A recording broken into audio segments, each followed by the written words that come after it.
Keep watching The Politics every Friday, 12 p.m. Eastern Time on New York Parrot TV, the voice for humanity. Welcome to today's show of Talking Politics. I am Robert Press, reporter for the Bronx Chronicle, Parkchester Times, and Co-op City News, also as well as host of this television show, Talking Politics. And I want to apologize for not being on last week. It appears that we had some bugs in the system, and the bugs have all been worked out. Our weather forecast for today is rain, and more rain as I look out the window. And at 6 a.m. this morning, I was woken up with a big blast of thunder. And there's going to be heat. The temperature today should be up to 85, which will create a storm, because of the unstable weather. Saturday should be the best day with no storms or anything at 87 degrees. And Sunday is going to be the worst of the days with rain probably all day, according to the weather forecasters. And it's back to 90 degrees on Monday. Now, let's get into some news. If you're looking for a new movie or a new television show, well, the Screen Actors Guild have joined the Writers Guild, and they are on strike as of midnight this morning. What they have shut down Hollywood. The screen actors are seeking a higher base pay, higher residuals from streaming sites, and better protection from AI, artificial intelligence, in making movies. So as I said, they now join the Writers Guild that has been on strike since May. So you should go out right now and see your movies now, because you may not get some new movies for a long while. On to Congress. My good friend, Congresswoman Alexandria Ocasio-Cortez, has endorsed President Joe Biden for a second term as president. It is a sign of Democratic unity, it's being said. In 2020, AOC endorsed Bernie Sanders, and Joe Biden has minimal opposition right now for the Democratic nod. His opposition is Marianne Williamson, a self-help author who was one of the 10 Democratic candidates in 2020 who failed to qualify for the third presidential debate, as she fell well short of the polling threshold. The other candidate, however, that's announced right now is Robert F. Kennedy Jr. He's an anti-vaccine activist right now, and he's a nephew of former President John F. Kennedy and son of the slain presidential candidate Robert F. Kennedy. He comes from the country's most famous political family, the Kennedys, but we have not really heard much of the Kennedys in the past 20 years, say. Robert F. Kennedy Jr. was known as an environmental lawyer who worked on issues such as clean water, but he has become one of the leading voices of the anti-vaccine movement, the Children's Health Defense in California. Now, Congresswoman Ocasio-Cortez held a town hall meeting last week in the South Bronx, and it appears that Curtis Lewa wanted to attend, but AOC's people would not let him into the town hall meeting. Could AOC's people be thinking that Lewa may want to endorse a Republican against her, also a Democrat in next year's 14th congressional race, like he did in this year's 13th council race, where Lewa endorsed Republican George Havrack and Democrat Irina Estrada. As far as Congress goes, though, in the battle of the New York congressional lines, where Democrats lost a couple of seats last year and control of the House of Representatives, Democrats went to court to have the lines redrawn, and New York State Appeals Court yesterday, by a vote of 3-2, ordered the state's congressional map to be redrawn. If it is upheld by the 7-member Court of Appeals, the final move could be to the U.S. Supreme Court. Democrats say the congressional lines were drawn by an out-of-town special master appointed by an extreme right-wing judge. Republican leaders say that the state's highest court must overturn this ruling, or Democrats will gerrymander the map to target political opponents and protect political allies. They added that it is unconstitutional to redraw district lines, congressional district lines, in the middle of a decade when district lines are adjusted every 10 years. If it gets to the Supreme Court, here is a list of the Supreme Court judges, when they took the bench, and what president nominated them. Right now, the Supreme Court is 6-3 conservative-minded, as we saw in the major June decisions that were done. The oldest judge, or the first judge, is Judge Clarence Thomas, who took the bench in October of 1991 as a nominee of President George H.W. Bush. Chief Justice John Roberts took the bench in September of 2005 as a nominee of President George W. Bush. Judge Samuel Alito took the bench in January of 2006, also as a nominee of President George W. Bush. Judge Sotomayor took the bench in August of 2009 as a nominee of President Barack Obama. Judge Elena Kagan also took the bench in 2010, also as a nominee of President Barack Obama. Judge Neil Gorsuch took the bench in April of 2017 as a nominee of President Donald Trump. Judge Brett Kavanaugh took the bench in October of 2018 as a nominee of President Donald Trump. And Judge Amy Coney Barrett took the bench in October 2020 as a nominee of President Donald Trump. The last judge, Judge Keita Brown Jackson, took the bench in April of 2022 as a nominee of President Joe Biden. So there are 3 Donald Trump nominee judges and 3 Bush judges compared to the 2 Obama and 1 Joe Biden judge. So as I said, it is a 6-3 conservative-leaning Supreme Court of the United States. In the state, Governor Kathy Hochul has said communities throughout New York were devastated by heavy rain and massive flooding this week, and unfortunately, Mother Nature isn't through with us yet. The National Weather Service has increased the risk for severe thunderstorms overnight and throughout today, Friday, in the capital regions and southern tier, Mohawk Valley, and northern country. These storms bring the potential for damaging winds, downed trees, power outages, hail, and even tornadoes. She said she has even more concerning the ground remains saturated, so any additional rain can cause additional flooding. She says our team continues to closely monitor the forecast, and the state is fully prepared to support any of our local partners. In the meantime, I'm asking New Yorkers in the impacted regions to stay vigilant, she says, and take common sense precautions. Monitor your local forecast. Make sure you have supplies at home and create a flood evacuation plan with your household. And remember, no matter where you are, never drive on flooded roads. The consequences could be deadly. We have seen roads in Orange and Rockland County, as well as other counties upstate, Sullivan County, that were partially washed out or have caved in at points where the water came in and undermined the roadbed beneath, where it just collapsed, and the asphalt and road foundation. Also, parts of Metro North tracks had to be repaired due to the foundation under the tracks getting water saturated and taking away some of the roadbed under the tracks, and they had to be repaired. Again, the forecast is for rain, and more rain. So Saturday is going to be your only day. If you have things to do them on Saturday.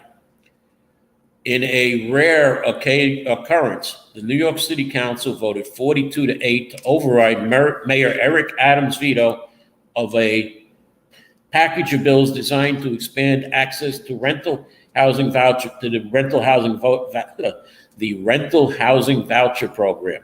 The council adopted the legislation, which council leaders and housing advocates say will help more New Yorkers transition into and remain in permanent housing through the City FEFS vouchers. That's City FHEFS voucher program. The move represents a turning point for the mayor and city council, who have been on the same page until now. The council has been recently openly critical of Mayor Adams and his administration over cuts to the social services in the recently adopted city budget. and the handling of the sheltering of asylum seekers. The city council had not overridden the mayoral veto since the Bloomberg administration because former Mayor Bill de Blasio never issued a veto in his 8 years in office. Mayor Adams said that he will continue to do all he can to build more housing and tackle decades of exclusionary zoning policies that have prevented our city from building an adequate housing supply. Mayor Adams added that we are reviewing our options and the next steps. Now, if you want to know who those 8 city council members who voted against overriding the mayor's veto, they were the 6 Republican members of the council and 2 conservative Democrats, Bob Holden and Carmen Yeager. So that's as far as overriding the veto of the mayor. Now, the city has come up with a new idea. The New York City Department of Transportation will launch a pilot project this summer to place secure public lockers on Big Apple streets. These are for sending and receiving packages to cut down on rampant package theft and reduce truck traffic and pollution associated with home deliveries. Locker NYC, as the program is being called, will kick off this summer at 15 sidewalk locations across the city, which have yet to be determined, and will last for 1 year as a pilot program. Customers will be able to pick up and drop off parcels at the lockers 24/7. DOT is partnering with delivery companies UPS, DHL, and Pitney Bowes, which will do the drop-offs and pickups at the centralized lockers in a manner the agency says will cut down on the number of trips made by delivery trucks. As the number of home deliveries have surged in the recent months, so have the number of large delivery trucks on our city streets, DOT Commissioner Ydanis Rodriguez said in a statement. The Locker NYC initiative will help reduce the number of trips delivery trucks make every day, while also providing a secure place for New Yorkers to receive packages. I only have to say that, what about these lockers getting broken into for any package that may have been dropped off or used as a place to ship guns or untaxed cannabis or any of 100 illegal items? We're coming to a time for our commercial, but before our commercial, as I said, we mentioned former Mayor Bill de Blasio. Let me just say that the news is that former Mayor de Blasio, after proving that mayor of New York City is a dead-end job, the once presidential and congressional candidate and his wife, Charlene McClay, have decided that they want to date other people and that the couple have separated, but they will still live in the same house. Their two children are now on their own, but one has to wonder who will get custody of the missing $895 million that was never accounted for when Mrs. de Blasio ran Thrive New York. And let's go to a commercial. Do you know that there is a publishing company that wants to make life easier for you as a writer? This publishing company is called World Inkers Printing and Publishing. We publish in all different languages, and we're looking for writers of all genres, all formats. We're looking for scholars, ghostwriters, playwrights, poets, short fiction, novelists, you name it. We're looking for anybody who is interested in writing and the craft of writing to be in touch with us. You can reach us at info.worldinkers@gmail.com. With World Inkers Printing and Publishing, you do not require a lot of money to publish with us. Contact us today at info.worldinkers@gmail.com. Become a winner with other authors at World Inkers Printing and Publishing. Give us a shot. We will surely finish you. Hey, welcome back. Let me give you a quick recap of primary day with the one race that had to go to ranked choice voting. That was the 13th Council District Republican Party primary, and it should be official on Monday that Christy Maramato will be the Republican candidate, as well as the Conservative Party candidate, facing off against Democratic incumbent Marjorie Velazquez. Maramato wound up with 956 Republican votes, or 51.5%, to Havrak's 902 votes, or 48.5%. The third candidate, Hazmi Samantha Zerka, was eliminated on the second round of ranked choice voting after the write-in votes were redistributed to the number 2 choice. In all, there were 56 total votes that had no second choice, which was the margin of victory of winning over the second place. Now, let me just introduce my guest here, Mr. Kevin Diola. Kevin, are you with us? He is not here. Okay. I think I am here, Bob. Here he is. Okay. Now, first, I want to talk about the Community Board 10 cannabis meeting on Wednesday night.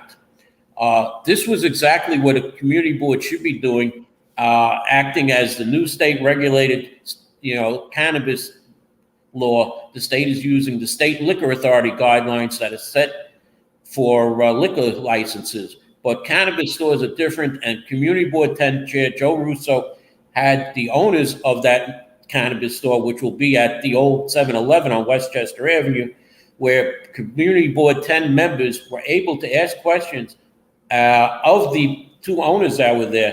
Chair Russo had gotten them in there, and on July 27th, there will be a public hearing for the public to speak on the matter at the Greek Orthodox School on Bruckner Boulevard. Now, this was such a professional meeting. Would you agree with me?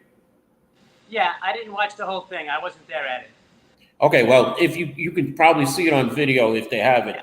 But the chair of Community Board 11, being away from the board campaigning for a city council seat, that Bronx Borough President Vanessa Gibson even said would be too much for the chair to do. I mean, you're full-time as a chair of Community Board 11, and you're a full-time candidate. It just doesn't work, and we saw what happened to Community Board 11. I know you had a gripe there yesterday. You were the first one to speak. So why don't you tell us a little bit about what you said? Well, my point had to do with required apologies for the lapse in code of conduct at the home hearing back in September. There were a few people who put in a ethics committee complaint. A few of us. I was actually anonymous at the beginning, but it seemed that leaked out. No big deal. I'm Kevin DeLoya. It went through ethics for a long period of time up until January. We were back and forth on how to handle an ethics case, first of all, and then it went into the ethics committee hearing from the complainants and the accused, if that's the right way to say it, and they came up with a motion that they presented to the leadership committee. The leadership committee agreed that there was I guess the word is lapse or a value to the claims of breaking the code of conduct at that meeting. And so they recommended an apology letter to the leadership committee. They agreed. It went to the full board, and it was, I believe, unanimous, or maybe there was one vote out, that the board would write a letter of apology. And the term at the time was general. Personally, I don't know what general means. Nobody really does. I would think that an apology lists the accused, has them apologize, and in this case, it was to go to the accusers, everybody on their email list, been spoken out loud at the last full board meeting, and posted on their window for whatever reason they wanted to post it on their window. So I had a little back and forth with the district manager and Bernadette Ferrero, the chairperson, on Friday, and I didn't hear back. And my question was, hey, what happened? You didn't not only did you not put it on the agenda for the full board, but you did not read this apology letter, like as was required. I followed it up on Monday morning, asking the same type of questions, and copied the borough president's office. And for the third time that I've copied the borough president's office, the chairperson got back to me. And she said, there's a lot going on. I'm busy. There's other priorities. And it's not as simple as writing something on a piece of paper. It has to be edited and approved. Well, if those are the steps that actually should have been taken 2 months prior, as it should have been presented to the full board. Now, I spoke at this past week's meeting, and I mentioned exactly kind of what I said to you, like what happened, how come it wasn't presented, and the reason and/or excuse was the same. We're busy, we're doing a lot of things, but I promise you on Monday, this upcoming Monday, the 17th, she will have that draft. Well, I got back and asked okay, so what's the next step? Let's think about that now, because if you're going to draft it, it's going to go to someone for editing, it's going to go to somebody to rewrite it, and then you're going to read it. So let's get all those steps on paper now. It's funny because her response to me was the future of Community Board 11. Can I talk about that for a second, Bob? Go ahead, because I want to speak when you're done. Okay. She complained on her future of Community Board 11. Well, wait a minute, Kevin, let me just say one thing. This past Monday was a special executive board meeting by Community Board 11. Here is the agenda. There were 8 items on here: an introduction, review of minutes, board member attendance, because they did go and speak to one board member who was invited, and the board member had 5 absences out of 10 meetings of just the board meetings. They didn't have the committee meetings that the person attends, because we know that that person was the chair of a committee and the co-chair had to run 2 meetings. So that's at least 2 meetings of the committee that, was missed. But, they wound up saying that we're going to let this person go as we did a person before. So obviously the rule of 5 absences means nothing on Community Board 11. Then they had what's known as the future of Community Board 11, which is what Kevin's going to talk about, which angered a lot of people. And that was in the gallery session. Then there were motions that never happened. Old business, new business. Well, it seemed that the district manager complained about something, but let me let Kevin talk about his thing. Go ahead, Kevin. Yes, so part of her future of Community Board 11 was basically a response to my comments, I felt. And she really shamed the public, and she shamed the board. And what she had said was, she basically was complaining about having to deal with the public since the September home meeting. So she has to deal with the public, like that's a problem for somebody who's the chairperson of the board, who's actually running for political office. It's not. Well, Kevin, she wasn't the chair in September of 2020. I understand that. So that would be now.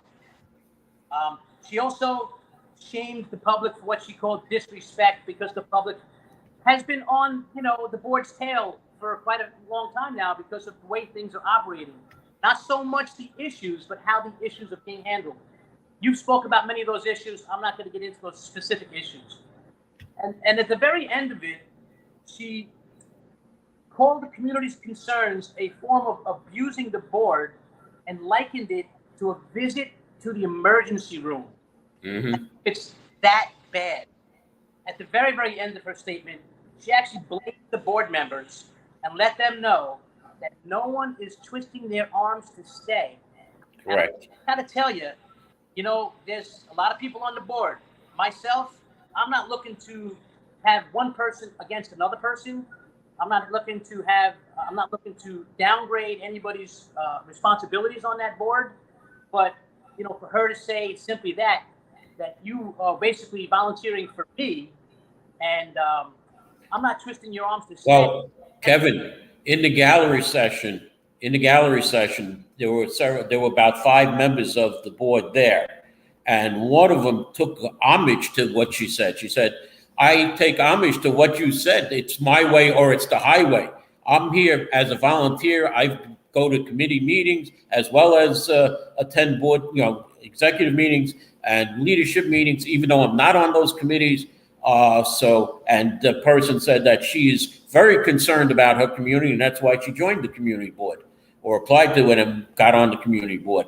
And she is not going to stand for this. All right. Other members were there too, saying, for instance,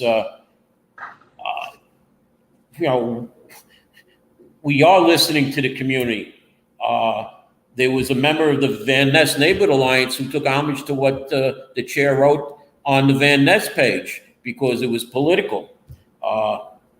There was another member who said, if you are the chair, we have to be careful what we say, especially when you lose by a landslide in an election. Then there was one who said that if you're going to say we need more vigilantes like the subway killer, you're not a leader. I mean, there there were about 10 people. Even one member of the board who was on your side and filed the ethics complaint said, "Well, if you need help, I can write 2 or 3 sentences for you," and she was denied. That person actually did write it and sent it in, and she got a simple response saying, "Thank you, but we'll take care of this." And it was very simple, 3 sentences, and it didn't really put anybody's name on the line. But the chairperson wants no part of that at all. Well, the other part that was really amazing, and this is Community Board 11 that has 2 basically meeting, they don't have one executive board like the other boards, which is the officers and committee chairs. Community Board 11's executive committee is just the officers. Their leadership committee, as you said, is the officers and then committee chairs. So there's an extra layer of bureaucracy here on Community Board 11. Maybe they should do away with the executive committee, because in the past, and as I said, you're no longer living in paradise like you did 20 years ago, where you could make decisions at the top. It's now everybody has to make that decision. So maybe Community Board 11 has to get rid of their executive committee, because all the members are supposed to vote on street activity permits, on liquor, on other things that I don't see happening on Community Board 11. You want to talk about leadership and the board chair who had 2 months to write this draft. A good leader leads her people, whether it's in this case the committee volunteers or anybody about this. She could have passed this off to anybody and asked if they can write this for her, if they can edit it for her.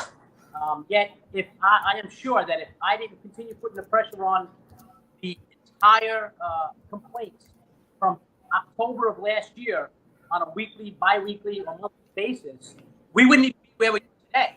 Never mind what I've done in the past 2 weeks to move it forward. Mm-hmm. I need to go away myself. I don't want, what's done is done, and nobody's going to be removed from the board, and that's fine. It's so simple. Get it over with, and we all move on. And if this is hanging over her head or their head, they should want the same. Well, also, Kevin, we need to mention that the district manager went off at the end of the meeting.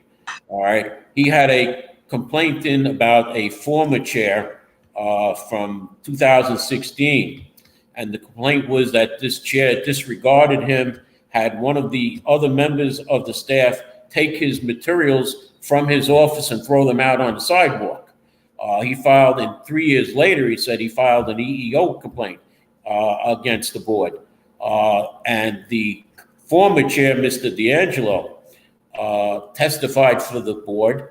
The case was finally settled against the district manager, but he wants to bring it up again. And he was saying that it's all public now, and they went into executive session to discuss this without really telling us why.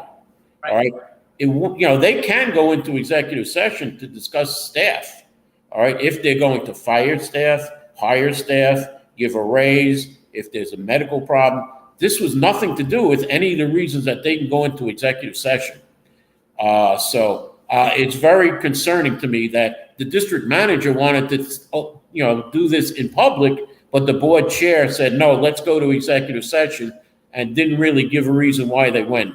He was pretty safely saying that it's okay now for me to let you know and let everybody know.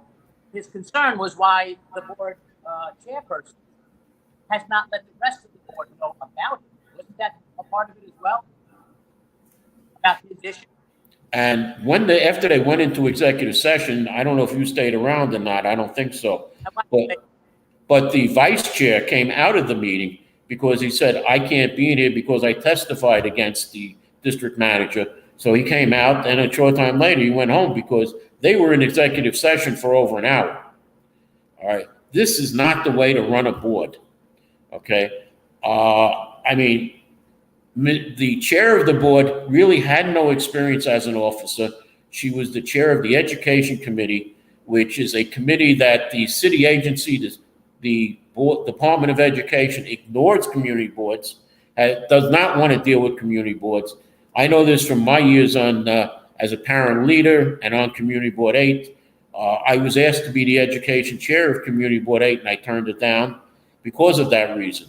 However, we were able to get one of the chancellors to come to our meeting, and he basically said that we listen to community boards, we'll see what your budget priorities are, and we'll take it under advisement. We have a comment here. It's time to replace the district manager and chair. Maybe it's not. What happens is the people need to be trained properly. And when I got on Community Board 8 in 2010, I said to the borough president's representative, you have 12 different community boards doing basically 12 different things with 12 different sets of rules. Why can't we get everything to be set and have training for people? The answer I received from that person was, don't give us extra work. And apparently for the past 12 years, nothing has been done. And it's going to fall into Borough President Gibson's hands to train these people and let them know what they have to do, and even set up, guidelines for the community boards. And if Borough President Gibson needs help, I will help her with my experience from Community Board 8. All right. She hired the district manager from Community Board 8 as her community board representative. And that district manager, by the way, took the job that I refused to take the second time after I was passed over, because Assemblyman Jeffrey Dinowitz wanted to put in the president of the Ben Franklin Club, who quit 3 months later. All right, so if the borough president wants some help to straighten out community boards, I'm here. Give me a call, 718-644-4199, Borough President Gibson. Anything else before we close, Kevin? What have you heard about assigning new members to the community boards from the borough president's office? That should be done by the end of July, is what I'm being told. It was supposed to be the beginning of July. Obviously, there are so many openings that the borough president has to fill. There are 17 on Community Board 11. There are 17 on the other community boards. There were a lot of openings. The first year she did not fill. She only went to 40 members on Community Board 11. Community boards can go up to 50 members, but they don't have to. Board 11 had always had 50 members in the past, as well as some of the other community boards. But it's up to the borough president's discretion. And Kevin, there was a comment about bike lanes. Anything you want to say about bike lanes? No, not about that comment. No big deal. But I will say about the issue that I'm here for. Let's see, patiently Monday, Tuesday morning, what is presented. Maybe we'll not see that draft. Maybe go to somebody else. But of course, I'm going to follow up diligently as I have been until it is presented. Well, Kevin, there's a meeting Monday night of the Housing and Land Use Committee. Perfect. And as of this morning, the agenda still has not been put up. So I'm going to check after the show to see if the agenda is up or not. And I'll have to give the chair of the Housing Committee an email. What is the agenda? Yeah. So unfortunately, this is another problem that we have with Community Board 11, lack of notification to the public of meetings and what the agendas are. So I'm going to end it right now, Kevin. I want to say happy birthday, Bob, and I'll let you go. And thanks for having me on today. Okay? Thank you, Kevin. So let me end it here right now, and thank Kevin for coming on, and say just stay dry and be cool. Thank you for watching, and have a good day. Do you wish your business makes it to the top list of the most searched for business in the US and around the world? Or are you searching for halal compliant services and products online? Then Halal Finder is your online resource directory, pointing you to the right places and products. Let's help you explore halal products and services of your choice as we manage many halal businesses across the world. Promote your business with halalfinder.com, the only plug you need to grow. Our services include business listing, digital marketing, branding strategy, SEO campaigns, crowdfunding, and humanitarian support. On our Compassion Corner, we offer crowdfunding of halal ventures and humanitarian services. In this section, you can make or receive donations, start donation campaign, and check existing donation campaigns. And by paying zakat and sadaqah to our compassion platform on halalfinder.com, you have supported the poor, widows or widowers, orphans, and the likes around the world. Contact us at info@halalfinder.com or call +1 718 822 5555. Get started today at halalfinder.com.